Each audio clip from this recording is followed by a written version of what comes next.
When I made my first video about why modern movies suck a few weeks back, I kinda pictured it as a one-shot deal, a chance to vent my spleen about something that's been irritating me for some time now, so I could get back to doing what I do best, forcing hostages to battle to the death in illegal underground fighting tournaments. Wait, what? But the more I thought about it, the more I began to realise that the problems with filmmaking today are bigger and more complicated than I could tackle in one video. A series was needed. A series that could methodically tackle each problem in turn, shedding light on just how fucking shady modern writers are, and exposing their misdeeds for all the world to see. And when it comes to shitty behaviour in modern films, there's few more egregious offences than bringing back established, well-known heroic characters beloved by generations of moviegoers, and systematically degrading, discrediting, and destroying not just who they are now, but everything they once were, usually in a desperate attempt to elevate some cheap, soulless carbon copy replacement that lacks everything which made the original so appealing in the first place. It's a cheap, shitty thing for any writer to do, and yet it seems to be happening at an alarming rate these days. Modern Hollywood likes to refer to this process as deconstruction, mostly because it sounds more palatable than fucking over, but that's exactly what it amounts to. But hey, if that's the case, then prepare to be thoroughly deconstructed by the drinker, Hollywood. Now, it would be pretty much impossible for me to cover a subject like this without mentioning the Star Wars sequel trilogy. Remember Han Solo? Remember how he started out as a selfish, cynical smuggler who only cared about number one, but gradually transformed over the course of 3 movies into a smart, resourceful military leader, a brave fighter, a loving protector for Leia, and a hero willing to risk everything to help his friends? Pretty cool, right? So it was kinda weird to reconnect with him 30 years later, only to find out he'd reverted to a cynical, self-absorbed smuggler who'd somehow lost track of his own ship, a deadbeat dad who'd abandoned his wife and son, and an incompetent criminal who'd made enemies all across the galaxy. The man was well into his 60s by this point, but he was somehow less experienced, competent, and mature than when we first met him. All of his experiences, character development, and achievements have been rendered completely moot. Now he has to be constantly helped and bailed out by non-diverse female space Jesus, who has to rescue him from a tense standoff with rival crime lords. I got a bad feeling about this. And fix his ship when he doesn't know how to do it himself. What'd you do? I bypassed the compressor.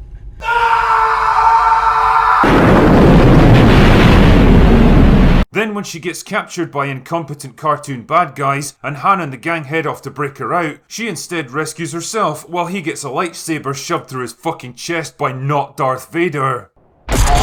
What's a fucking great end for the character. Or how about Luke Skywalker? You remember him, right? The protagonist who went from a humble farm boy to a heroic adventurer, taking on terrifying enemies, overcoming adversity and losses, and ultimately rising to the challenge to turn Darth Vader back to the light and save the entire galaxy? Remember his thirst for adventure and excitement? Remember how he never gave up no matter how difficult things got? And remember the compassion and restraint he showed even if it cost his own life? Yeah, well, now he's a grumpy old man drinking green alien titty milk on fucking craggy islands. Just like Han Solo, he ran away from his life and responsibilities when things got hard, promptly forgot all the lessons he'd learned, and became a bitter, cynical recluse who's sitting around waiting to die. He won't help anyone, he won't try anything, he won't leave Craggy Island, and he doesn't want non-diverse female space Jesus to try anything either. He's got nothing to teach her, nothing to inspire her, and he even gets beaten and humiliated by her in a lightsaber fight. He hates his legacy, he hates the Jedi, he hates himself. He's the epitome of bleak, hopeless, nihilistic futility, and he's the exact polar opposite of everything the original Luke Skywalker represented. The intended messages in both cases is pretty clear. The heroes that you used to look up to will ultimately end up failing, regressing into their old ways, and letting you down. And to be honest, they really weren't all that good to begin with, so you need to stop looking up to them and just forget about them now. But do you know who is good? Do you know who'll never fail at anything or regress into their old ways? Because they don't have any, because they don't actually have a personality, or let anyone down? Hallelujah. That's right. She's your hero now because she's stronger and smarter and braver, and because we say so. Don't question it, just accept the new programming and move on. But it's not like this kind of thing is confined to Star Wars. Consider Sarah Connor from the Terminator franchise. And I mean the real Sarah Connor, not this small child cosplaying as her. Sarah's one of the greatest action heroes of all time, starting out as a simple waitress working in LA, only to become the target of a murderous time-travelling assassin from the future, and discover that she's destined to give birth to the future leader of the human race. Pretty heavy, huh? That's right, Marty, it is. The point here is that Sarah is forced to adapt to her new reality very quickly. She's been thrust into a world of violence and danger that she's completely unprepared for. She's been saddled with the knowledge of the grim future that awaits humanity, and the heavy responsibility of knowing the fate of the human race depends on her survival. When we reunite with her in Terminator 2 about 10 years later, she's completely transformed herself into a kick-ass survivalist. She's physically stronger, she's trained and prepared, but the trauma of her past experiences, combined with her knowledge of the coming war, has left her emotionally damaged and estranged from her son. But when he becomes the target for a brand new and more dangerous Terminator, she's forced to rise to the occasion once again, this time fighting alongside her most hated and feared enemy. And it creates an interesting arc for her character. Not only is she a soldier fighting to preserve a vital asset, but more importantly, she's a mother fighting to protect her son, gradually reconnecting with him over the course of the movie. And that maternal side of her slowly becomes the dominant motivator, like in this scene where she berates the scientist who's destined to create Skynets. You don't know what it's like to really create something, to create a life. Feel it growing inside you. All you know how to create is death and destruction. Mom! By the end, she's managed to move past her grief and emotional trauma, save her son's life, and even put aside her mistrust of the Terminator. The movie ends with Sarah looking ahead to the unknown future, ready to meet it with renewed hope and optimism. Wow, what a perfect fucking ending for the character. It'd be a real shame if they totally fucked it up like 30 years later.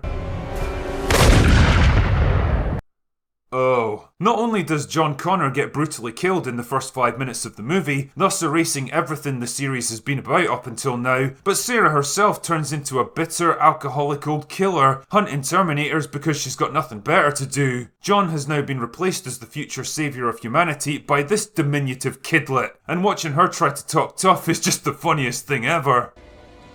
Is that our fate? Well, fuck fate.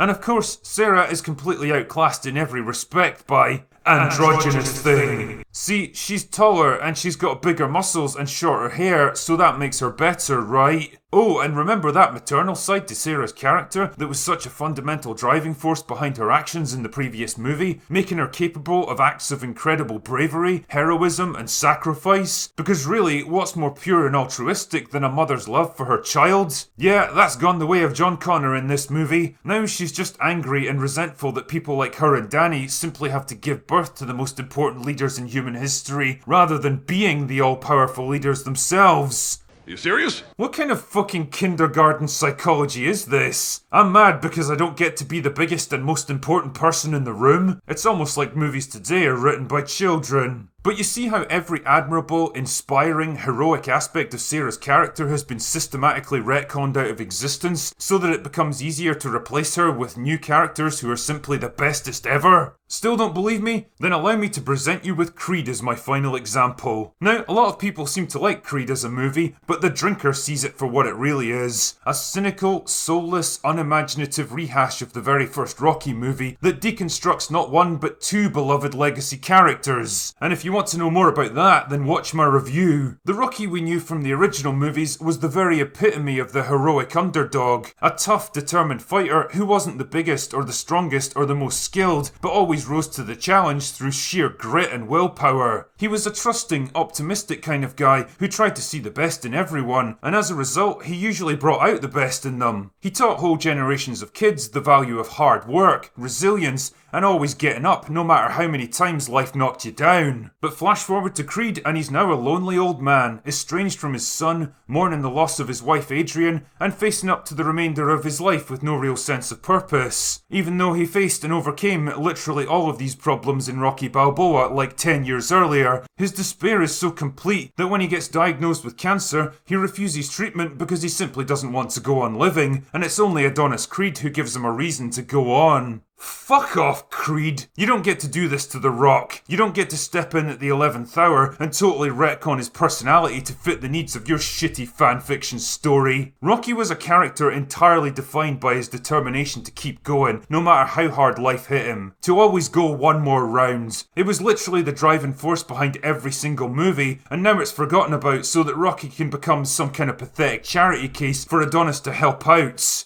The common factor in all of these examples is the very obvious attempt to undermine and reverse the very traits that made these heroic characters so compelling in the first place. Luke's optimism and bravery has been turned into pessimism and passivity. Sarah's maternal protectiveness has been replaced with bitterness and resentment at the role that was thrust upon her. Rocky's relentless drive and positivity has given way to despair and defeatism. All of these characters that used to exemplify the most positive aspects of human nature have been twisted and warped into obscene parodies of themselves, tarnishing not just who they are now, but who they once were as well. All of this has been done without a shred of remorse or regret, and for fucking what? So you can replace them with your cheap plastic imitations, strong-arm audiences into liking the flavourless slop that you've managed to serve up, because you know you can never reach the same heights as them, so the only way to surpass them is to tear them down to your mediocre level. For me, this is one of the most disgusting hallmarks of modern screenwriting, the denigration of the past in a desperate attempt to elevate the present, the bastardization of other people's work to service your own. Or as one of my subscribers so aptly put it, any fucking idiot with a hammer can destroy in minutes what a master artist took years to craft. Well, it turns out that Hollywood today is short of neither idiots nor hammers. The only question now is how many more works of art will they end up destroying? Anyway, that's all I've got for today. Go away now.